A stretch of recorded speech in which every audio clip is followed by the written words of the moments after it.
ඔබට ඒ කාන්තී සුගතිය උපදින්න උපකාර වෙන කාරණා කීපයක් තියෙනවා. පළවෙනි දේ තමයි සද්ධාව. ඔබ නිතර බුදුගුණ සිහි කරනවන. ඔබ නිතර ධර්මී ගුණ සිහි කරනවන. ඔබ නිතර ආරි මහා ශ්‍රාවකයන්ව සංඝයාව ගුණ වසයෙන් සිහි කරනවන. ඔබේ හිතේ තුනුරුවන් ගැන අප්‍රමාණ සද්ධාවක් උපදිනවා. එහෙම සද්ධාව ඉන්ද්‍රයක් හැටියට බලධර්මයක් හැටියට සේක බලයක් හැටියට දියුණු කරගත්ත කෙනා ඒ කෙනා කවදක් ඔතන කොයි මොහොතේ මැරුණත් ඒ සද්ධාවම බලවත් වෙලා ඔහු මරණින් මත්තේ සුගතිගාමී වෙනවා.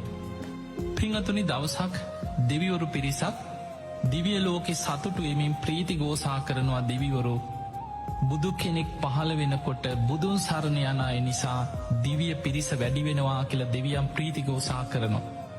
ඒකට හේතුව බුද්ධ ශූන්‍ය කාලවල ලෝකෙ බලවත්ම දේ තමයි නියත මිත්‍යා දෘෂ්ටිය. පින් පව් කියල දෙයක් නෑ. ඕන අකුසලයක් කරපල්ලා. ඕය විපාක නෑ කර්ම කරම්පල කියල දෙයක් නෑ. ඔය වගේ අදහසක් ලෝකෙ මිත්‍යා දෘෂ්ටිය හැටියට පැතිරෙනවා. ඒ මිත්‍යා දෘෂ්ටිය පිහිටන කාලේ බලවත් වෙන කාලේ ලෝකෙ බොහෝ පිරිස අකුසල්වලට ලැජ්ජාව බයි නැති වෙනවා. ඒ නිසා බොහෝ අකුසල් කරලා පව්කං කරලා මිත්‍යා දෘෂ්ටියේ යුතුව කටයුතු කරලා බොහෝ පිරිස මරණින් මත්‍ය අපාගාමී වෙනවා. ඒ කාලවල මිත්‍යා දෘෂ්ටිය බලවත් කාලවල බුද්ධ ශූන්‍ය කාලවල දිවිය පිරිස අඩුවෙනවා කියලා.